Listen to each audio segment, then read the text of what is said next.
आपके पास रखो। इन क्वालिटीज में आपके पास क्या क्या क्वालिटीज हैं उसको राउंड अप करो। जब हम लोगों ने राउंड अप किया 4-5 क्वालिटी था हमारे पास, है आपके पास 5 क्वालिटी, लेकिन अपेक्षा करते हैं कितना? 20। ये मूर्खता है कि नहीं है? ये अपेक्षा के कारण ही झगड़ा होता है। हम नहीं सोचते हैं कि मेरा कमी क्या है, हम दूसरों की कमी ही देखते रहते हैं।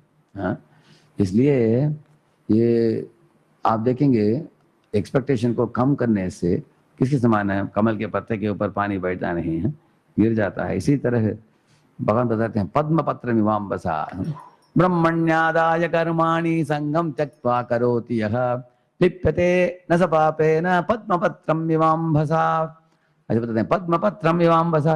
पद्म पत्र जिस तरह छूता नहीं पानी को, इस तरह दुनिया में हमें रहना चाहिए, लेकिन दुनिया से ज्यादा अपेक्षा नहीं रखना चाहिए। क्योंकि कैसे रहना चाहिए दुनिया में, आपको बताऊंगा एक उदाहरण। अगर आप शॉपिंग मॉल में जाते हो, आपको मालूम है कि शॉपिंग मॉल की किसी भी चीज हमारा नहीं है, दुकानदार का है, किसी और का है। इसी तरह अगर मैं जाकर किसी को उठाकर भाग जाऊंगा तो वो बोलेंगे, चोर बोलेंगे। अगर उस दुकान में जाकर मैं बोलूंगा ठीक है ये टेलीविजन को हम त्याग देते हैं, ये अम्ब्रेला छतरी को त्याग देते हैं, बोलेंगे, वो बोलेंगे त्यागने का तुम्हारा पहला, तुम्हारा है ही नहीं तुम्हारा संपत्ति, त्यागोगे कैसे है? हम उसको त्याग भी नहीं सकते हैं, भोग भी नहीं सकते हैं। करेक्ट है ना? क्योंकि शॉपिंग मॉल हमारा है ही नहीं। इसी तरह ये दुनिया भी एक शॉपिंग मॉल है बड़ा। हम लोग इधर आ पहुंचे हैं खाली हाथ, आकर कोई बोल रहा है हम भोगेंगे, दूसरा बोल रहा है हम त्यागेंगे, दोनों नहीं कर सकते आप। हम क्या कर सकते हैं? इसलिए इन चीजों को उठाकर हम भगवान की सेवा में लगा सकते हैं, क्योंकि वो ही स्वामी हैं ये सब चीजों का, वही भक्ति है।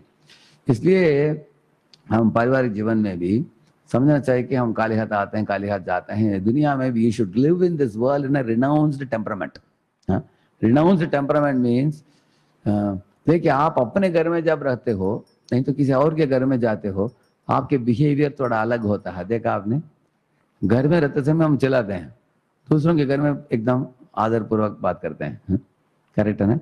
क्योंकि हमारा अपेक्षाएं ज्यादा है हमारे घर में, और बाहर दूसरों के पास हम मालूम है कि इधर हमारा हुक्म नहीं चलेगा, इधर कोई सुनेगा नहीं, इसलिए चिल्लाएंगे नहीं है। तो